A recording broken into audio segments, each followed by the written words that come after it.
ठंड में छत पर सोने वाला गांव। पायल शाम का खाना रसोई में बना रही थी और गुस्से में साथ में बड़बड़ा भी रही थी।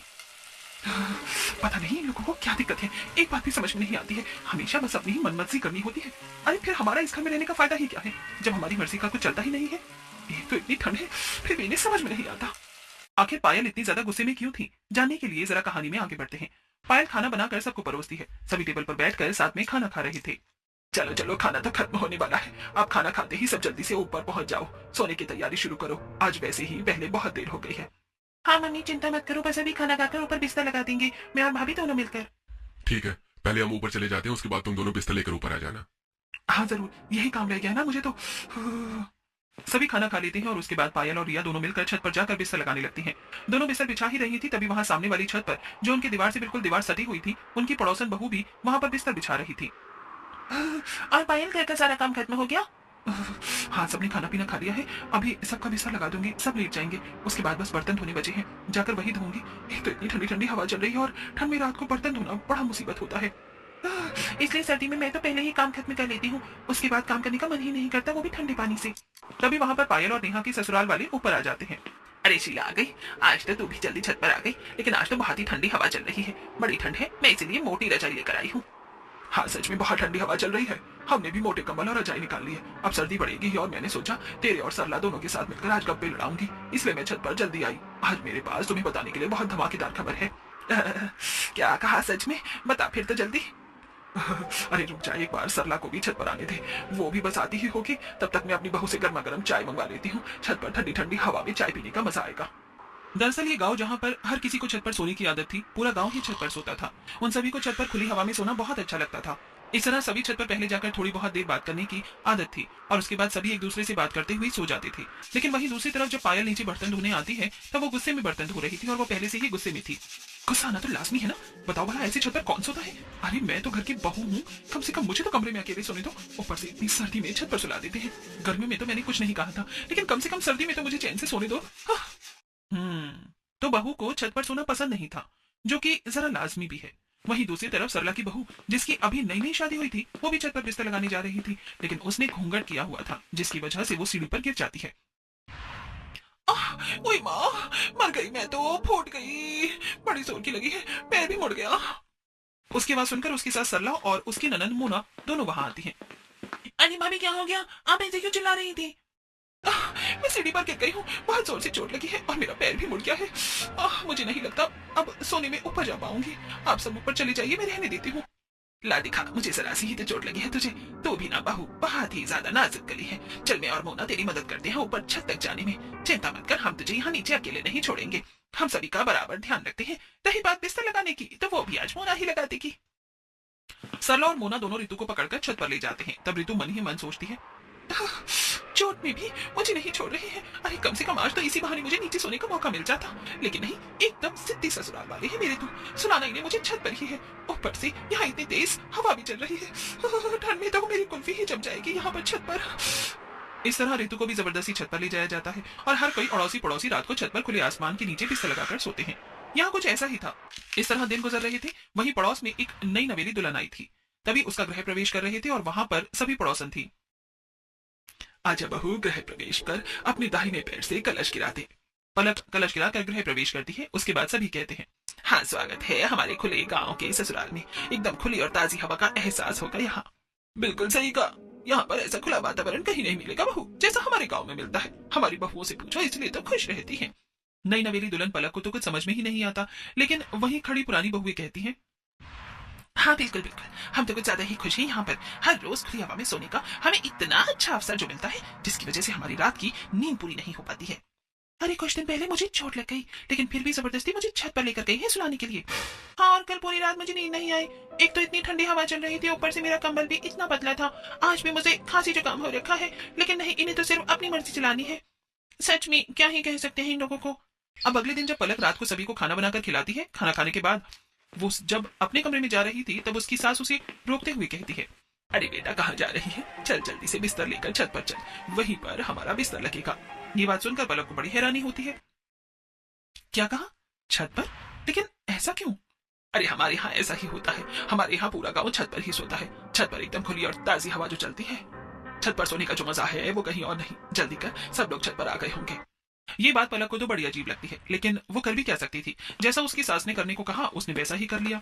उनके पीछे पीछे छत पर चली जाती है और चारों तरफ नजरें घुमाकर देखती है कि लगभग पूरा गांव ही अपनी छतों पर बिस्तर बिछा रहा था और आधे लोग तो सो भी गए थे। तभी उनकी पड़ोसन सुनीता कहती है, अरे वाह, हमारी नई नवेली दुल्हन भी आ गई छत पर। कैसी नहीं आती, छत पर सोने का मजा ही जो अलग है। वही तो, छत पर खुले में सोना जितना मजा और कहीं हो भी सकता है भला। वहीं दूसरी तरफ सुनीता की बहू मन में सोचती है, ये लोग कुछ भी अपने मन में खुद ही सोच लेते हैं, हमें अच्छा लगेगा, लेकिन इन्हें कौन बताए हमें जो छत पर सोना बिल्कुल भी पसंद नहीं है, लेकिन जबरदस्ती ऊपर उठा कर ले आते हैं। मैं तो पलक का सोच रही हूँ, बेचारी को शादी के दूसरे ही दिन छत पर जाकर सोना पड़ रहा है। पता नहीं मन में क्या क्या सोच रही होगी। सभी बिस्तर लगाकर सो जाते हैं, लेकिन पलक, जिसके लिए ये सब बिल्कुल नया था, उसे बिल्कुल भी नींद नहीं आती। वो आंखें खोलकर देखती है कि उसके पूरे ससुराल वाले आराम से खर्राटे मारकर सो रहे थे। वो बड़ी परेशान हो जाती है। यार, यहाँ छत पर कितनी तेज हवा चल रही है। मेरे ससुराल वाले नहीं, मुझे तो लगता है पूरे गांव वाले ही पागल हैं। भला ऐसी सर्दी में इतनी ठंडी हवा में छत पर कौन सोता है? सभी लोग कैसे खर्राटे मारकर सो रहे हैं? मुझे तो बिल्कुल नींद नहीं आ रही, मुझे तो बहुत डर लग रही है। इस तरह पूरी रात ठंडी हवा में पलक की कुल्फी जम जाती है। वो पूरी रात एक पल भी चैन से नहीं सो पाती और बस करवट बदलती रह जाती है। अगले दिन सुबह पलक सभी को चाय बनाकर देती है। ठंड में सुबह सुबह चाय का अलग ही मजा है। अच्छा बहू, एक बात बता, रात को तुझे मजा आया ना ऊपर सोने में? हे भगवान, ये कैसा सवाल हुआ? मजा तो आया ही होगा माँ। अब ठंड में यहाँ पर इतनी खुली और ताजी हवा में छत पर सोने का मौका मिलेगा तो हर किसी को अच्छा तो लगेगा ही। हे भगवान, मुझे तो मेरा पति भी बिल्कुल पागल ही लगता है। ठंड में छत पर कौन सोता है? इस तरह सभी गांव वाले हर रोज छत पर ही सोते थे, लेकिन बहुओं को बिल्कुल भी नींद नहीं आती थी। ना तो उन्हें बिल्कुल भी आदत थी छत पर सोने की, और ऊपर से उन्हें बहुत सी परेशानी भी होती थी। एक रात जब सभी आराम से सो रहे थे, तब पायल, अरे यार, छत पर तो इतने मोटे मोटे मच्छर हैं, लगता है एक ही दिन में ये मेरा सारा खून पी जाएंगे। अब क्या करूं? ऊपर से मुझे बहुत ज्यादा ठंड भी लग रही है। पायल को बिल्कुल भी नींद नहीं आ रही थी और वो आंख बंद करके दोबारा सोने की कोशिश करती है, लेकिन तभी उसकी ननंद रिया उसके ऊपर पैर रख देती है, जिसके बाद उसे गुस्सा आता है। लो जी, बस इसी चीज की कमी रह गई थी। मेरे ऊपर इतना भारी 10 किलो का पैर रख दिया है। सब इतना चिपक कर सोते हैं, बिल्कुल नींद नहीं आती है। पायल गुस्से में रिया का पैर उठाकर फेंक देती है और दोबारा सोने की कोशिश करती है, लेकिन इस बार रिया उसके ऊपर हाथ रख देती है। कौन सी मनहूस घड़ी में मैं आकर इस गांव के ससुराल में फंस गई हूँ। सिर्फ इस ससुराल में नहीं, इस गांव के किसी भी ससुराल में आना बेवकूफी है। इस बार पायल उसका हाथ हटाती है और उसके बाद वो उठकर टहलने के लिए छत के दूसरे कोने पर जाती है। तभी सामने उसे लंबे बालों वाली एक परछाई नजर आती है, जिसे देखकर वो डर जाती है और हल्का चिल्लाती है कि चुड़ैल। अरे शांत, चुप हो जा पायल, कोई चुड़ैल नहीं है, मैं हूँ सीमा। अच्छा, तुमने तो मुझे डरा ही दिया। तुम अब तक सोई नहीं? अरे यार, कहाँ? एक तो इतनी ठंडी हवा चल रही है, बड़ी ठंड लग रही है, ऊपर से इतने मोटे मोटे मच्छर काट रहे हैं, पूछो ही मत। सच में यार, मेरा भी यही बुरा हाल है। एक तो मेरे ससुराल वाले इतना चिपक कर सोते हैं, मुझे जगह ही नहीं मिलती। ऊपर से इतनी ठंड में छत पर सोना पड़ रहा है, जहाँ बिल्कुल भी नींद नहीं आती। सर्दी में तो इंसान को ज्यादा सोना चाहिए और हमें तो ढंग से रात को भी सोने को नहीं मिल रहा। सच में यार, कहाँ फंस गए हम? इस तरह दिन गुजर रहे थे और उन्हें जबरदस्ती छत पर सोना पड़ रहा था। कुछ दिन बाद गली के कोने पर सभी पड़ोसी इकट्ठा होते हैं। सभी साथ मिलकर बाजार में सब्जी लेने जा रही थी। क्या हाल है तुम सबका? क्या ही हाल हो सकता है, बद से बदतर हो रहा है। पूरी पूरी रात नींद नहीं आती, बस करवट बदलते रह जाते हैं। इतनी ठंड में ऊपर से जुकाम भी हो गया है। सच में इतनी ठंड में ढंग से सोने को भी नहीं मिलता है। देखो तो जरा हमारी हालत को, जीते जागते ज़ॉम्बी लग रहे हैं। सच में मेरी तो कुछ ही दिनों में हालत खराब हो गई है। आप सब तो फिर भी बहुत पहले से यहाँ पर रह रहे हैं, इतना समय कैसे झेला? सच में बस झेलना पड़ रहा है, लेकिन अब मैं बहुत परेशान हो गई हूँ। बस बहुत हो गया। आज मैं अपने ससुराल वालों से इस बारे में बात जरूर करके रहूंगी। हाँ, बिल्कुल सही। हमें एक बार अपने ससुराल वालों से इस बारे में बात करनी चाहिए। हालांकि वो हर बार मना करते हैं, लेकिन हमारी हालत तो देखो, तबीयत भी कितनी खराब हो रही है, ऊपर से ठंडी हवा में सोने में। इस तरह गांव की सभी बहुएं अपने ससुराल वालों से बात करने की ठानती हैं। सभी जब सब्जी लेकर घर आती हैं पायल के घर। आज मैं छत पर नहीं सोऊंगी मम्मी जी, मेरा गला बहुत ज्यादा खराब है और तबीयत भी ठीक नहीं है। अरे कोई बात नहीं, छत पर सोने से सब ठीक हो जाएगा। लेकिन छत पर सोने से सब ठीक कैसे होगा? बिल्कुल होगा, जब तुम ठंडी और ताजी हवा में सोओगी तो सब ठीक हो ही जाएगा। बल्कि उसमें तो तबीयत और ज्यादा खराब हो जाएगी। मुझे छत पर नहीं सोना है, मैं नीचे यहाँ अपने कमरे में अकेले से सो जाऊंगी। ऐसे कैसे सो जाओगी? हमारे घर की परंपरा है, हर कोई ऊपर छत पर एक साथ ही सोता है। तुम ऐसे हमारी बात के खिलाफ नहीं जा सकती। चुपचाप जल्दी से शाम का खाना और काम खत्म करो और बिस्तर लेकर ऊपर चली जाओ। वहीं दूसरी तरफ नेहा के घर में, मुझे छत पर इसलिए नहीं सोना क्योंकि मुझे वहां नींद नहीं आती और अब सर्दी भी बढ़ गई है, बहुत ठंडी हवा चलती है। तो क्या हुआ, रजाई भी तो मोटी है और हम भी तो सोते हैं, हमें तो कोई ठंड नहीं लगती। लेकिन माँ जी, क्या छत पर सोना इतना ही जरूरी है? अब सर्दी है, बिल की भी कोई चिंता नहीं। अब तो मैं कम से कम आराम से अपने कमरे में नीचे सो सकती हूँ। नहीं, तुम्हें पता है हमारे गांव में ऐसा ही होता है। पूरा परिवार एक साथ मिलजुल कर रहता है और सभी काम एक साथ करता है। हम खाना भी एक साथ बैठकर खाते हैं और सोएंगे भी एक साथ ही। आगे से इस बारे में कोई बात ना हो। इस तरह हर किसी को वही बात सुनने को मिलती है। अरे भला सोने एक साथ क्यों जरूरी है? अलग अलग भी तो सो सकते हैं, लेकिन नहीं, इन्हें तो सोना भी एक साथ ही है। अगले दिन शाम को, आजकल छत पर सोने में कितना मजा आ रहा है ना, कितनी ठंडी मस्त हवा चलती है।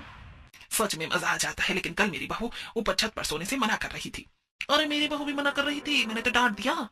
हाँ, मैंने भी वही डांट दिया। बताओ, उन्हें तो कुछ पता ही नहीं है कि छत पर सोना कितना अच्छा होता है। हाँ, मेरी नई नवेली बहू भी कल मना कर रही थी, लेकिन मैंने उसे भी समझाया कि ऊपर खुली और ताजी हवा में सोना कितना अच्छा होता है। एक तरफ बहुओं का अलग मत था और दूसरी तरफ सास का अलग, लेकिन अंतिम फैसला तो सास का ही चलना था। जब सीधे तरीके से बात करने पर काम नहीं चला, तब सभी बहुएं फैसला करती हैं। कहते हैं जब घी सीधी उंगली से ना निकले तो उंगली टेढ़ी करनी पड़ती है। तो दीदी चम्मच से घी निकाल लो। अरे पलक, ये कहावत है। बात यह है कि आखिर क्या ऐसा कर सकते हैं जिससे हमारे ससुराल वाली छत पर सोना छोड़ दें? क्यों ना हम अपनी ससुराल वालों को डराने की कोशिश करें। हम रात को फोन में नकली चुड़ैल की आवाज लगा देते हैं, तो उन्हें लगेगा कि गांव में कोई भूत का साया है, जिसके बाद सभी छत पर जाकर सोना छोड़ देंगे। आइडिया तो अच्छा लग रहा है। बस उसी रात वो सब अपना प्लान शुरू कर देती हैं। सभी छत पर बिस्तर लगा ही रही थी, तब पायल, ऋतु, नेहा, सीमा और पलक एक दूसरे से इशारे में बात कर रही थी और सभी के सोने पर सही समय का इंतजार कर रही थी। जब सभी सो जाते हैं तो वो अपने अपने फोन में चुड़ैल की नकली आवाज लगा देती हैं और थोड़ी देर बाद, अरे मेरे ससुराल वाले उठ क्यों नहीं रहे हैं? ये तो आराम से घोड़े बेच कर सो रहे हैं। वहीं दूसरी तरफ, मैं तो ठंड में जम जाऊंगी। इतनी देर से ठंड में इंतजार कर रही हूँ कि कोई तो डर कर चिल्लाएगा, लेकिन यहाँ सभी आराम से खराटे मारकर सो रहे हैं। दाद तेरे की, मेरा ये प्लान तो फेल हो गया। प्लान फेल होने के बाद लगता है हमें हर रोज छत पर ही सोना पड़ेगा। इस प्लान से तो कोई भी नहीं उठा। डरना तो दूर की बात है, अब सो ही जाती हूँ। वैसे भी इतने दिनों से ठीक से सोई तक नहीं हूँ। पलक रजाई में मुंह ढककर सो जाती है। अगले दिन पांचों मिलती हैं। कल का प्लान तो बिल्कुल फेल हो गया। क्यों ना इस बार हम उन्हें किसी सांप या बिच्छू से डराएं। अरे अगर हम उन्हें इससे डराएंगे तो हमारा भी तो नुकसान होगा। हम खुद डर जाएंगे। भला सांप और बिच्छू कोई खेलने की चीज थोड़ी है। अरे तो असली कौन लेकर आएगा? राम, नकली लाएंगे। हम में से कोई एक ही ये काम करेगा, ताकि सभी भी डर जाए और हमारा भांडा भी ना फूटे, क्योंकि नकली की बात तो जल्दी ही फैल जाएगी। अगले प्लान को अंजाम दिया जाता है। जब सभी सो रहे थे, तब सबसे पहले पायल अपने ससुराल वालों के ऊपर सांप डालती है। जैसे ही रमेश को एहसास होता है कि उसके ऊपर कुछ है, तो वो उसे हटाने की कोशिश करता है। तब उसके हाथों से छूकर एहसास उसे होता है कि ये कोई अजीब सी चीज है। वो जैसे ही उठकर उसे पकड़ता है, तो अंधेरे में उसे एहसास होता है कि उसने सांप पकड़ा है। जिसके बाद वो तेजी से चिल्लाता है, अरे बचाओ बचाओ, सांप आ गया, सांप आ गया। उसकी आवाज सुनकर सभी उठ जाते हैं और तभी रमेश बड़ी जोर से सांप को दूर फेंकता है और वो उनके बगल वाली छत पर सीधा महेश के ऊपर जाकर गिरता है, जो सो रहा था। महेश को भी किसी के होने का एहसास होता है और जैसे ही वो देखता है तो वो भी चिल्लाकर उसे दूर फेंक देता है। इसी तरह सभी उठ जाते हैं। और क्या हुआ जी? क्या देखा आपने? अरे मेरे ऊपर सांप आया था, मैंने उसे अभी फेंका है। क्या कहा पापा जी? सांप आ गया? देखा, यहाँ खुले में सोना बिल्कुल भी सेफ नहीं है, बहुत खतरनाक हो सकता है। वहीं बगल वाली छत से महेश भी डरते हुए कहता है, अरे मेरे ऊपर भी सांप आ गया था, मैंने अभी दूर फेंका है। ये तो बहुत खतरनाक बात है। अचानक से यहाँ सांप कैसे आ गया? देखो, वो कोने में पड़ा है, हमें लाइट जलाकर देखना चाहिए, उसे भगाना चाहिए, नहीं तो खतरनाक हो सकता है। वो सब लाइट जलाकर देखते हैं तो उन्हें पता चलता है कि वो तो नकली सांप था। इसके बाद उन सबको गुस्सा आ जाता है। ऐसा मजाक करते हुए किसी को शर्म नहीं आती? किसने किया है हमारे साथ ऐसा भद्दा मजाक? अरे सच में ये तो बहुत गलत बात है, किसी को ऐसा नहीं करना चाहिए। बताओ कितनी ज्यादा गलत बात है। अगर हमें पता चल गया ना ऐसा मजाक किसने किया है, तो हम उसे छोड़ेंगे नहीं। सोते हुए भी कोई किसी को डराना अच्छी बात है क्या? उन पांचों को जब एहसास होता है कि उनका भांडा फूट गया है, तब सभी नर्वस होती हुई कहती हैं, सच में आंटी जी, आप बिल्कुल सही कह रही हैं। जिसने भी ऐसा मजाक किया है बहुत गलत किया है। हाँ, बिल्कुल सही किया। भला ऐसे सब करना भी शोभा देता है क्या? वही तो बहुत गलत बात थी। ये तो शुक्र है कि असली सांप नहीं था, लेकिन अगर असली सांप छत पर आ जाता तो कितना गलत हो जाता। हमें ऐसे बाहर खुले में नहीं सोना चाहिए, थोड़ा सावधानी रखनी चाहिए। हाँ चलो, शुक्र था कि यह असली सांप नहीं था और असली सांप आएगा भी नहीं। चिंता मत करो, हम इतने सालों से छत पर सो रहे हैं, आज तक ऐसा कुछ भी नहीं हुआ। बस किसी मूर्ख इंसान ने नकली सांप फेंक कर भद्दा मजाक किया है। यहाँ असली सांप वगैरह कुछ भी नहीं आने वाला, सब आराम से सो जाओ। इस तरह सभी अगल बगल में छत पर एक दूसरे को समझाकर और बात करते हुए वापस से सो जाते हैं। फिर से पायल भीड़ में सोते हुए सोचती है, अब इतनी ठंड में छत पर ही सोना होगा। हे भगवान, मेरा तो दूसरा प्लान भी फेल हो गया। मुझे तो लगता है बुढ़ापे तक मुझे छत पर ही सोना होगा। तभी रिया अपना पर पायल पैर रख देती है। हाँ, बस इसकी और कमी बाकी थी। इस तरह उन सभी ने अब हार मान ली और उनके ससुराल वाले यानी पूरा ही गांव छत पर सोना नहीं छोड़ सकता था। लेकिन वहीं दूसरी तरफ हर किसी की अब तबीयत कुछ ज्यादा ही खराब हो रही थी। अरे मुझे तो इतनी ज्यादा खांसी हो रही है, समझ नहीं आ रहा क्या हो रहा है। अरे मुझे खुद खांसी जुकाम हो रहा है, पता नहीं क्या है। गांव में लगभग सभी को एहसास हो रहा है। आप मेरी बात मानिए चाहे मत मानिए, लेकिन ये सब ऊपर छत पर सोने की वजह से ही हो रहा है। इतनी ठंडी हवा में हम छत पर सोएंगे तो तबीयत खराब होगी ही। नहीं, हम हर साल सर्दी में छत पर ही सोते थे, लेकिन पहले तो कभी ऐसा नहीं हुआ। हवा की वजह से ऐसा नहीं हो रहा है, और थोड़ा बहुत तो हर सर्दी में होता ही है। इसकी वजह से हम खुली ताजी हवा में सोना कैसे छोड़ सकते हैं। वहीं दूसरी तरफ सीमा के घर में सबकी हालत खराब थी। अरे, मुझे तो बुखार भी हो गया है। पता नहीं कैसा सर्दी का मौसम आता है, हर बार बीमार करके जाता है। मैं कह रही हूँ सब ऊपर छत पर ठंडी हवा में सोने से हो रहा है। ऐसा नहीं है, हम इतने समय से छत पर सो रहे हैं और मैं भी तो छत पर सोता हूँ, लेकिन मैं तो बिल्कुल ठीक हूँ, मुझे कुछ नहीं हुआ। सीमा की सास की तबीयत तो खराब ही थी, लेकिन उसके बच्चे की भी तबीयत खराब हो रही थी, फिर भी कोई समझने को तैयार नहीं था। बेटा, ये बुखार की दवाई पी लो वरना तबीयत ज्यादा खराब हो जाएगी। नहीं मम्मी, दवाई बहुत ज्यादा कड़वी है, मुझे पसंद नहीं है। मैं जानती हूँ बेटा, दवाई कड़वी है, लेकिन तुम्हें दवाई तो पीनी ही होगी, वरना तुम ठीक कैसे होगे। अच्छा चलो दवाई पी लो, फिर मैं तुम्हें बहुत टेस्टी चीज खिलाऊंगी। जैसे तैसे करके बच्चे को समझाकर सीमा दवाई पिलाती है। सबकी तबीयत खराब थी, लेकिन फिर भी कोई भी छत पर सोना नहीं छोड़ रहा था। कुछ दिन बाद सभी के टेस्ट करवाए जाते हैं और लगभग काफी ही लोगों की तबीयत ज्यादा खराब थी। जब गांव का डॉक्टर ये रिपोर्ट देखता है तो वो अपने जूनियर डॉक्टर के साथ गांव में कैंपेन के लिए जाता है। वहां पर वो सरपंच के साथ मिलकर सभी गांव वालों को इकट्ठा करते हैं। तो बताइए डॉक्टर साहब, ऐसी कौन सी बात है जो आप हम सभी गांव वालों से करना चाहते हैं और जो बहुत जरूरी है? क्या कोई समस्या है? हाँ सरपंच, बिल्कुल बहुत बड़ी समस्या है जो इस गांव में हवा चल रही है। ये बात सुनकर एक बार को सभी गांव वाले घबरा जाते हैं। लेकिन ऐसा क्या है जिसकी वजह से सभी गांव वालों को खतरा है? मैं आप सभी को समझाता हूँ। देखिए, आप सभी बहुत समय से ही छत पर सो रहे हैं, जो कि बहुत अच्छी बात है। हमें ऐसा करना चाहिए। छत पर ठंडी और ताजी हवा में सोने पर हमारा शरीर मजबूत होता है और इम्यूनिटी सिस्टम भी अच्छा होता है। अरे बिल्कुल सही कहा डॉक्टर आपने, इसीलिए तो हम सभी पूरा गांव मिलकर छत पर रात को सोते हैं। वहीं दूसरी तरफ बहू वाला ग्रुप, ये डॉक्टर सठिया गया है क्या? हमारी मुसीबत कम करने की बजाय बढ़ा रहा है। डॉक्टर आगे अपनी बात कहते हैं। हाँ बिल्कुल, हमारे पूर्वज भी पहले छत पर सोते थे, क्योंकि पहले बहुत सारे पेड़ पौधे होते थे, खुली हवा होती थी। पहले इतनी गाड़ियां और टेक्नोलॉजी भी नहीं थी, लेकिन अब धीरे धीरे जमाना बदलने लगा है, टेक्नोलॉजी होने लगी है। अब घर में हर फ्रिज, एसी, टीवी और बहुत सी बाइक और गाड़ियां भी है, जिसकी वजह से हवा दिन ब दिन दूषित होती जा रही है। खासकर सर्दियों के मौसम में, जिस समय पराली भी बहुत ज्यादा जलती है, जो कि पोल्यूशन का बहुत बड़ा कारण है। अरे बिल्कुल सही कहा आपने, लेकिन इन सब बातों का क्या तात्पर्य है? इन सभी बातों का तात्पर्य है कि अब जो आज की हवा है वो पहले के जमाने की तरह बिल्कुल शुद्ध और ताजी नहीं रही, जिसकी वजह से हमारे शरीर में बहुत गंदी हवा जाती है। दिन में तो हमारी मजबूरी होती है घर के बाहर जाकर खेतों में काम करना या हमारा नौकरी करना, लेकिन रात को आप सभी की ऐसी कौन सी मजबूरी है जो आप सब छत पर सोकर इतनी गंदी हवा को अपने शरीर के अंदर लेकर जा रहे हैं? रात को तो हमारा शरीर रेस्ट करता है, सारी गंदी हवा को बाहर निकालता है, लेकिन आप सभी उसे रेस्ट देने के बजाय वही गंदी पोल्यूशन वाली हवा में सोकर अपने शरीर को और दूषित कर रहे हैं।